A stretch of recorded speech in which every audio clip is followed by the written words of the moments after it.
अमर उजाला परिवार को कोटि कोटि प्रणाम। मैं राजीव अग्रवाल फिरोजाबाद से।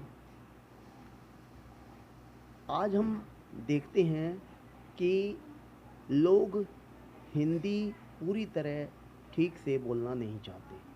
वो समझते हैं कि हम जब तक अंग्रेजी भाषा के कुछ शब्द नहीं प्रयोग में लाएंगे, शायद हमें निम्न दृष्टि से देखा जाएगा या हमें अशिक्षित समझा जाएगा। ये बड़ी अजीब और विचित्र बात हो गई है समाज में। यहाँ तक कि हम देखते हैं श्रमिक और छोटे छोटे मजदूर, छोटे छोटे कारीगर आदि भी अंग्रेजी भाषा के शब्दों का निरंतर प्रयोग कर रहे हैं, चाहे वो शब्द गलत उच्चारित किए जा रहे हैं। हम किसी भी माध्यम से हम अपना संचार करते हों, लेकिन अंग्रेजी भाषा कहीं ना कहीं बीच में ज़रूर आ जाती है और ये ठीक नहीं है। हमारी अंग्रेजी भाषा का जन्म भी शायद बताया जाता है, बहुत सारी किताबों में ये वर्णित है कि विश्व की सभी भाषाओं का जन्म संस्कृत भाषा से ही हुआ है और संस्कृत भाषा को देव भाषा अर्थात देवताओं की भाषा कहा गया है। आज संस्कृत भाषा तो लुप्त होती जा रही है। यहाँ तक कि अगर बच्चों से किसी श्लोक आदि को उच्चारित करने को कहा जाए तो शायद बच्चे ठीक से नहीं कर पाएंगे। गीता एक पावन ग्रंथ है। गीता का न तो परिवार में कहा जाता है किसी संरक्षक के द्वारा कि बच्चे उसका अभ्यास करें, पठन पाठन करें, न ही रामचरितमानस का घरों में कराया जाता है। आज से 20-30 साल पहले की स्थिति शायद अलग थी आज से। तो आज हम ये पा रहे हैं कि बच्चों को संस्कृत भाषा का ज्ञान ना के बराबर है। 8वीं कक्षा तक जो संस्कृत भाषा पढ़ाई जाती है उसमें भी बच्चे बस उत्तीर्ण होना चाहते हैं और उसके बाद वह बच्चा या उसके संरक्षक चाहते हैं कि अब संस्कृत भाषा से हमें छुटकारा मिल गया है। ये विडंबना है। भगवान श्री कृष्ण ने गीता में कुल 700 श्लोक हैं, वो सभी संस्कृत भाषा में अर्जुन को कहे गए हैं।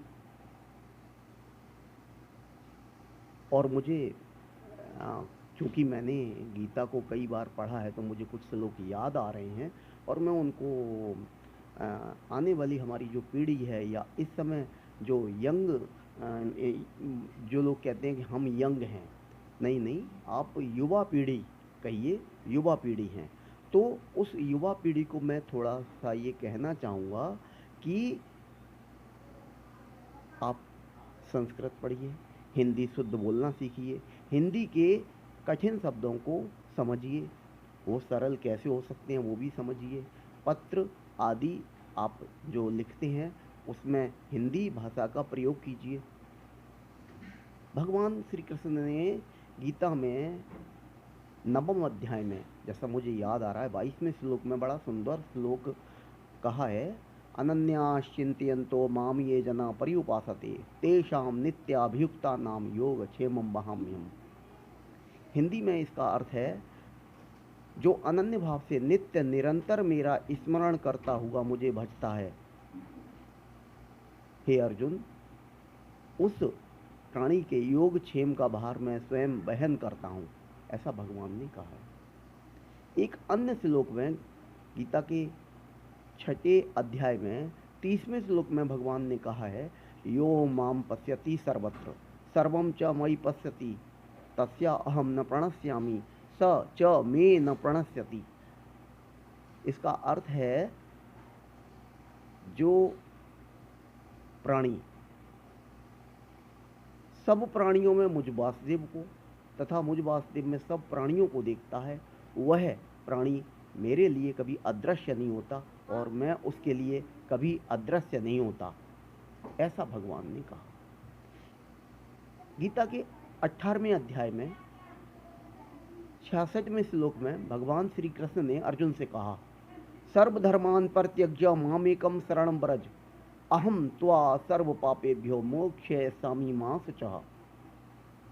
इसका अर्थ है, बहुत ही सुंदर श्लोक है और मुझे कुछ श्लोक ये याद हो गए क्योंकि मुझे बहुत पसंद है। तो इस श्लोक का अर्थ है, हे अर्जुन, तू सभी धर्मों अर्थात कर्तव्य कर्मों को त्याग कर बस एक मेरी शरण हो जा, मैं तुझे सभी पापों से मुक्त कर दूंगा, शोक मत कर।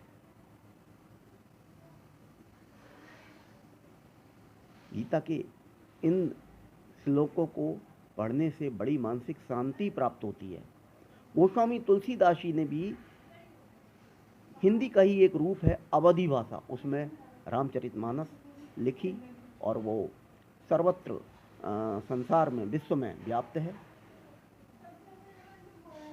अंग्रेजी भाषा बोलने वाले लोग भी मानस का अध्ययन और अध्यापन कर रहे हैं विदेशों में, और आज हमारे ही देश में हिंदी भाषा एक दयनीय स्थिति में बनी हुई है। लोग हिंदी में न बात करना चाहते हैं, न हिंदी भाषी व्यक्ति को पसंद करते हैं, उसे गंवार समझते हैं।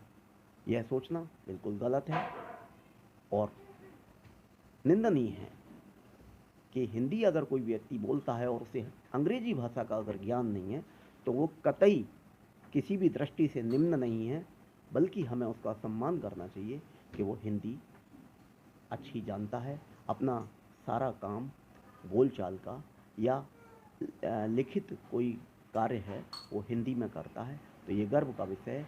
हमको अन्य किसी भी भाषा का ज्ञान होना चाहिए, लेकिन अपनी मातृभाषा का सम्मान करना चाहिए। ज्ञान होना चाहिए, सम्मान पहले करना चाहिए, क्योंकि हम हिंदू हैं, हिंदुस्तान में रहते हैं और हिंदी हमारी मातृभाषा है। बस यही कहते हुए मैं